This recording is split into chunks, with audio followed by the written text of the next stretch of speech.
faces of the victims there, 13-year-old Divyansh, 19-year-old Chinmay, 25-year-old Sahana.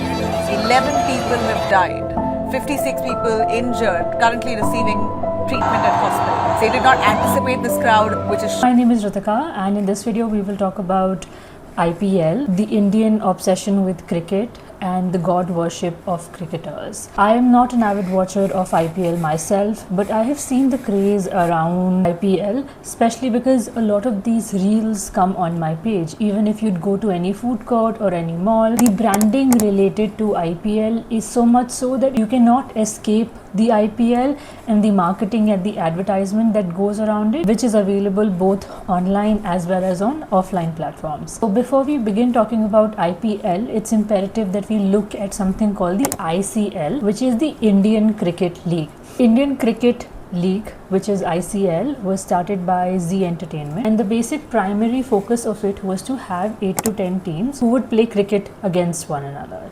One thing which is different about ICL from IPL is that ICL also had teams from Dhaka, which is Bangladesh, as well as Lahore in Pakistan, whereas the IPL only has teams from India. One thing which is imperative to also talk about is how BCCI, Board of Control of Cricket, had fought against the ICL. They did not like their board members collaborating with the ICL, and it only went on for 2 seasons. And there is a news piece which is available which says that the committee was not happy with both. It was decided that those with the board should stay with the board. You can't be here and there at the same time. A lot of cricketers and people who were consulting with the ICL but were also working with BCCI were also given show cause notices, and the BCCI was very relentlessly trying to make sure that the ICL does not succeed or does not become a big thing, even though it only ran for 2 seasons. First season of the Indian Cricket League ICL in 2007 featured 5 teams, which was Chandigarh Lions,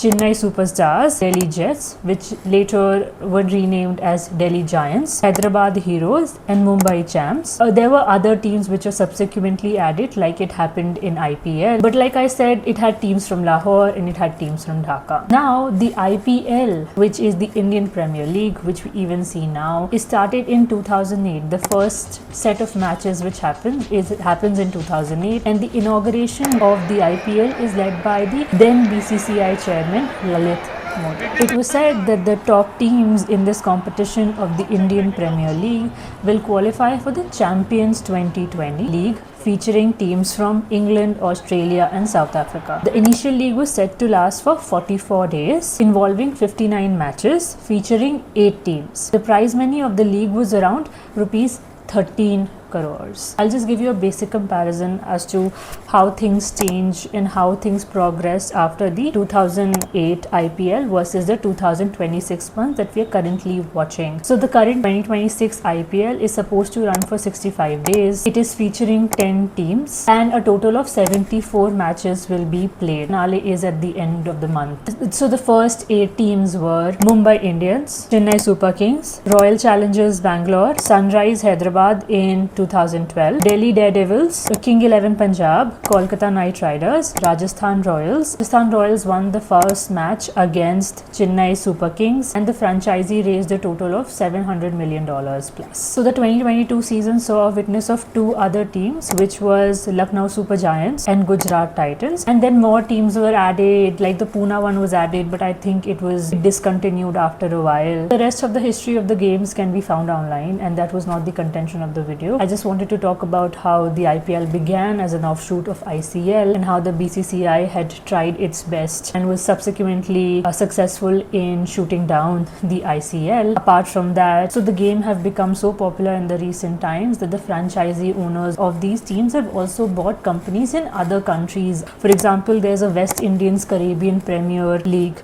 there's a South Africans Premier League, there's a UAE International League T20, there's a USA Major League Cricket. Of course, there's a Women's Premier League which started in 2022 with 5 teams. So when the IPL began in 2008, 200 million people had tuned in to watch the inauguration ceremony, and there were 10 million overseas viewers of this game. So then the IPL quickly went on to become the world's 6th largest, biggest sport league. So there's a report which is published in the Indian Economics Time, and it says that in 2026, the viewership of Tata IPL 2026 has crossed a cumulative reach of 1.06 billion screens across digital and linear platforms. So imagine 1.06 billion people are tuning in and actively watching these IPL. One thing I also realized and understood while researching for this paper is that the viewership comes up and goes down, and it depends on the number of which team is playing which game. So if the popularity of the team is much more, then a lot more people are supposed to join in. There is this report which is published on Yahoo Sports, and it is said that Chennai Super Kings and Royal Challengers Bangalore have dominated the IPL 2026 on screen across the country, and Chennai Super Kings come out as the most watched team in IPL 2026 with an average of 308 million views per match, whereas the Royal Challengers Bangalore followed closely in second place at 303 million views per match. There's a lot of data set available online, so imagine if 300 million plus people are watching a match. It just baffles me. The popularity is crazy. So I was trying to look at how much money can one IPL match generate. If somebody is going to watch a match in a stadium, how much money can that earn? One IPL match generates roughly around 200 to 300 crores, and the number varies from the price of the tickets, the people who are attending the match, of course which teams are playing the game, how many people are buying the jerseys, how many people are buying. Big chunk of the IPL revenue is made to the media rights. Then of course there's ticket sales, there's advertisements. If you're watching and tuning in from your phone or an iPad, then you watch ads to watch the game. So I was looking at the content on IPL. I've consumed a lot of IPL content. So the IPL content that you see across the media, whether it's social media, whether it's on Jio Plus Hotstar or whatever that new app is called, or any of these platforms, can be divided into two parts.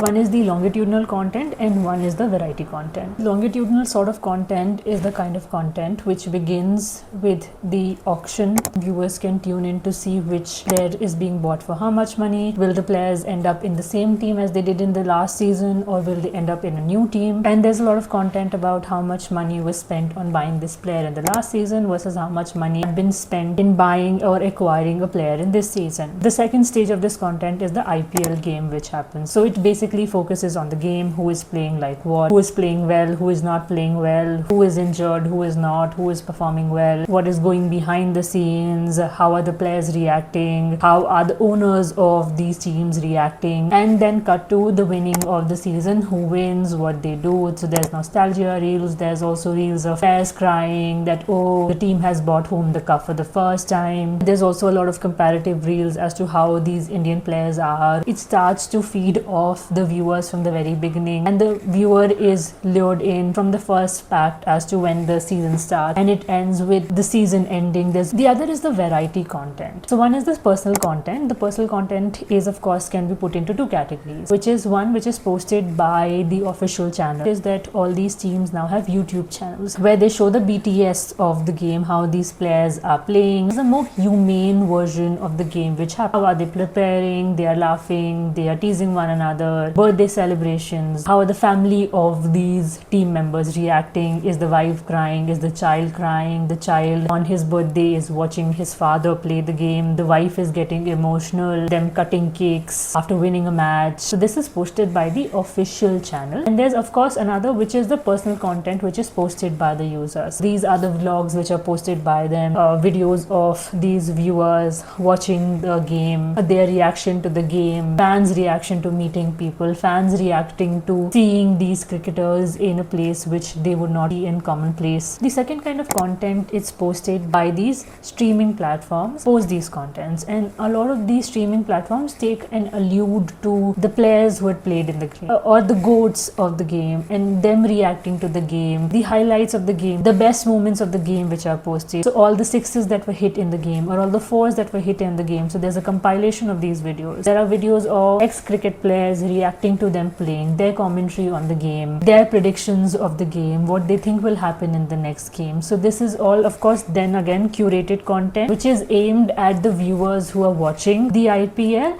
and it is basically not the BTS of the content, but a reaction video of the content by professionals in the game. I've seen there's also YouTube channels of people reacting to playing the game or analyzing the game or analyzing the techniques which are employed by the coaches in the game or the players in the games. Third is the owner content, which is also very popular on Instagram. So this is basically content which I think is also paid PR, which focuses on the owners of these franchisee teams. I think Shah Rukh Khan's family is very popular in this category. I have seen a lot of Shah Rukh Khan family's content, how when his children are on these stadiums, a lot of camera focuses on them, how they are interacting with one another, what are they saying, how are they behaving. Preeti Zinta is also very popular because she is seen throwing jerseys at the people who are there to watch her teams play. She is also seen taking selfies, and there's always this idea of connecting the viewer to the family of these owners, trying to bring in a concept of relatability. Oh, they are just like your families, how your families are reacting is how their families are reacting. So it tries to break that wall between the viewers and the owners of the team. I think the funniest of this variety content is the breakage of the third world content. So it is basically the content which is produced and made by the viewer who record themselves watching the game. So you're not only watching the game, but you're watching the game from the gaze or the eyes of the viewer without actually being present in the stadium. The viewer or the spectator has watched the game, is now watching the game through the eyes of the viewer who's sitting at the stadium. So their purview becomes your purview of watching the game, their reaction, how they behave, what they say, what is the appropriate reaction, what is not the appropriate reaction. And the last variety of this content is the gendered content. In the IPL 2026 season, a lot of women have also gained a lot of following because they looked pretty and they so happened to be at the stadium, and their reaction was captured by the cameraman, which was then played on the big screen as well as on Instagram. And then the people's curiosity became so much that they found their Instagram and they found Insta fame while being present in these stadiums. And I've seen a lot of these women also have started collaborating with brands. So this is the ideation of where the viewer also becomes the content. The space between who is the watcher and who is the entertainer has now blurred, whereas the viewer has also now become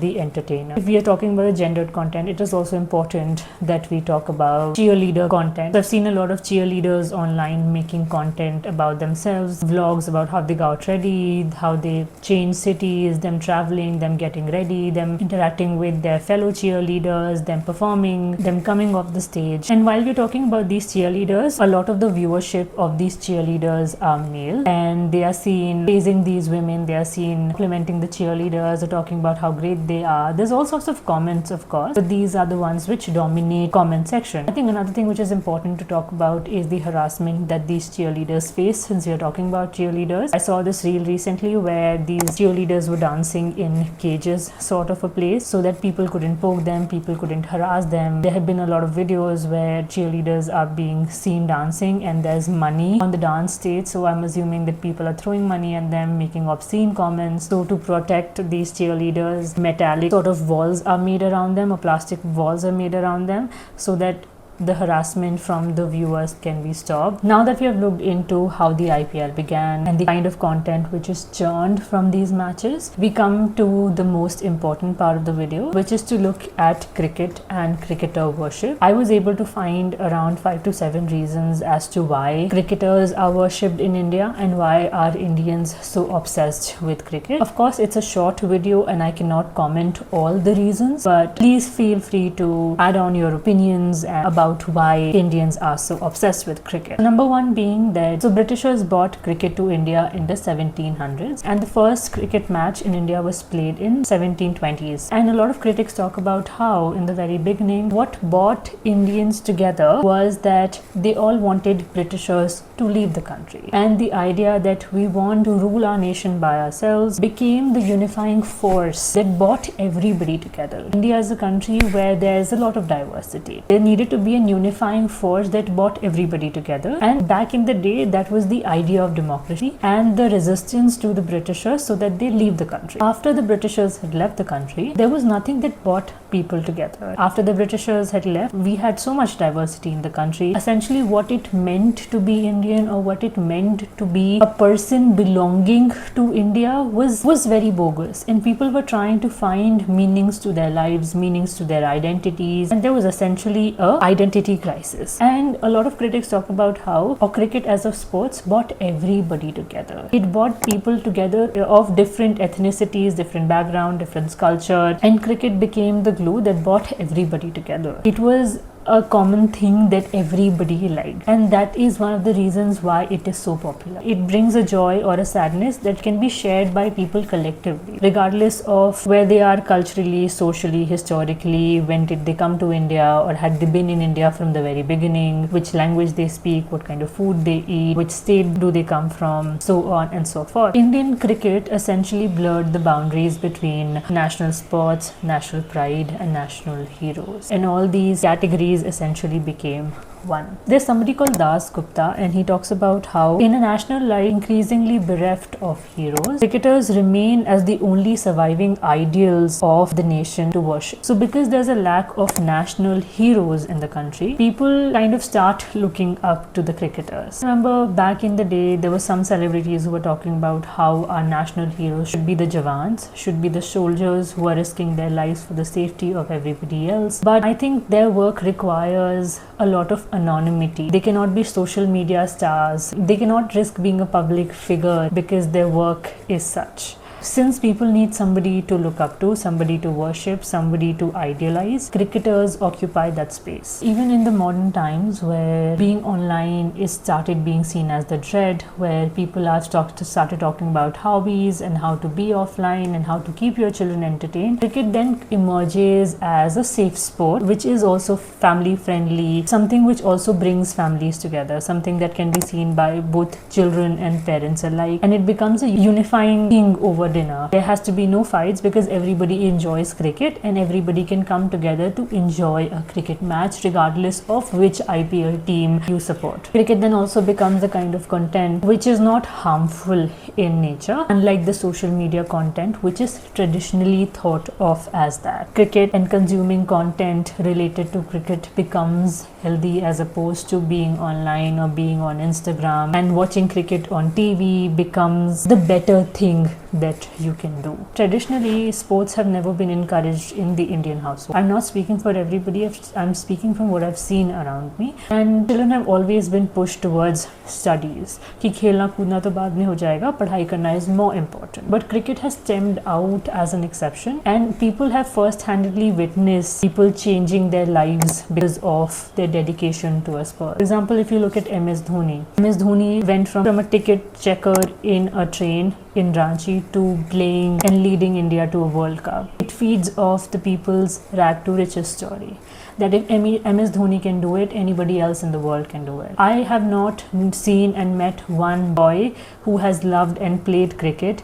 who has not dreamed of playing at the World Cup, let alone IPL. Everybody thinks that they could make it the Indian cricket team had they had the right coaching at the right time, had they not stopped playing sports when they were young. So the success stories of these cricketers are not just success stories of the cricketers, it is the success stories of masses of people who are watching these games, who have seen the worst kind of poverty, and their dream is to get their families out of the clutches of the poverty, just like these cricketers have been able to do. So somebody called Rinku Singh, I think he has become very popular in the recent times. He was a son of LPG cylinder delivery man, and he was essentially had to start working as a sweeper somewhere, but he was discovered, one thing led to the other, and now he plays in the IPL and is one of the most celebrated cricketers of our times. So the rag to the riches stories, the sense of relatability which I think is missing in Bollywood now. So for example, Madhubala, she started working very early on in her life to support her family. Dilip Kumar, that actor is said to have began working in a canteen in Pune and subsequently found his way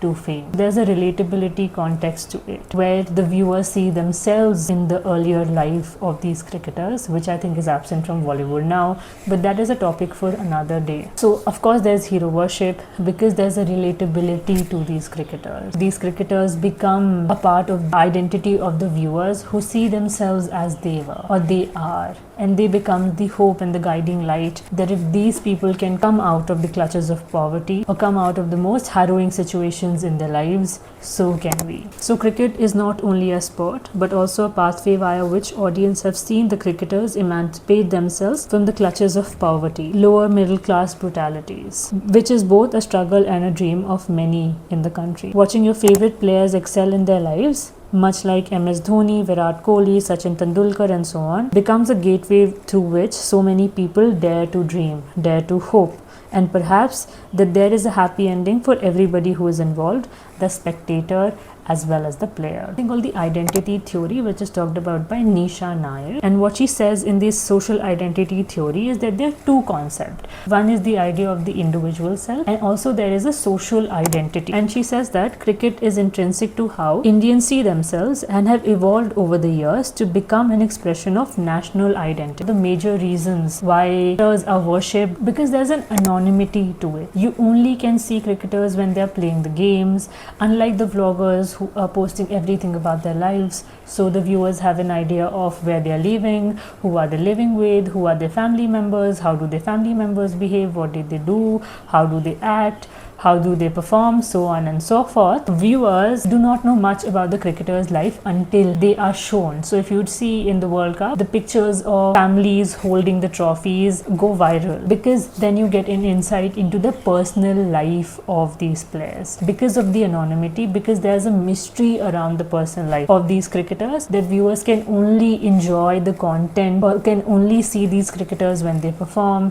These cricketers' dating lives, their mothers, their parents, them going to an airport, then also becomes content that these viewers love, because there's a mystery to it and not every information is readily available. So you get to see a side of these cricketers which is apart from them being a player, which is a father, a husband, a brother, a lover, so on and so forth. There's somebody called Majumdar, and I think this is one of the last reasons why I think cricketers are worshipped in India.